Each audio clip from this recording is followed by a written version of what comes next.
What's going on, guys? Union Pacific Omaha here, and today we're doing part 2 of season 2 of taking a closer look. Today we're going to be looking at the yard.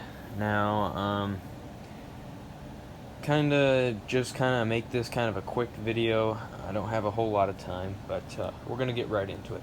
So we're going to cover this area surrounding the yard, and that's about it. So we're going to start down here. We have a signal here and another signal here. We have milepost markers for each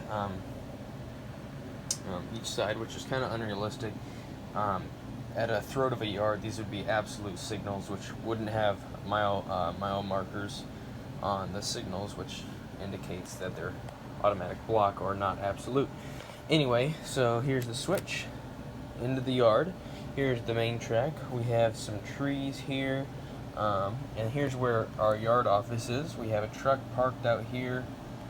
I don't know why those cars are there. They need to be moved. We have some maintenance away vehicles back here. So it's supposed to be ties, other cargo, cab of a locomotive, some railroad-owned trucks. We have a few trees here, signal, telephone poles that go along the tracks. So this is our stall track number 1. This is where containers get loaded onto well cars and other intermodal trains get built. We have a crossing here, and so here's the next track, and then the rest of these two tracks here are for miscellaneous cargo and cars.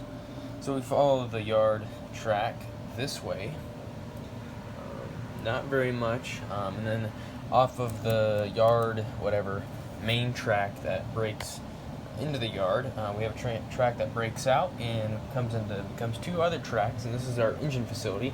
Obviously we have no locomotives over here at the time being,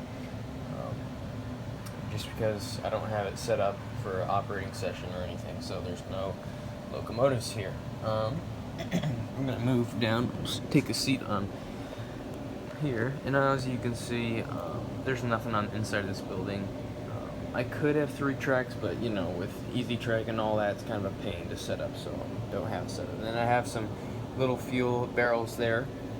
One thing I do have in my yard is these little fake dwarf signals. This is showing a diverging clear, which I'm sure they wouldn't show a diverging clear. Actually, going outside of a yard, they could get a diverging clear, I'm sure.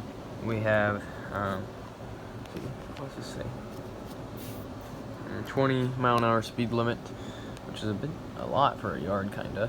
And then we have a little box here next to this signal. We have a few trees back here. Railroad property, keep out. Whistle board, telephone poles, some other stuff. Here's the yard limit, 20-mile-an-hour, mile marker, all that. This is kind of like a freight loading thing. I used to have another track that came out this way, and it went through here. We could load like box cars and stuff, which I might add that on again one of these times. I'm not really sure if I'm gonna do that or not. But yeah, I was just trying to make kind of a quick little episode overview of the yard. The yard is obviously not very big of a section of the layout. I know over here there's a lot more detail and stuff going on, so that's why it took longer. But hopefully I have some more time and can take a more in-depth look when we get to the city, the scenic area, the layout, and stuff like that. So thanks for watching. Union Pacific Omaha out.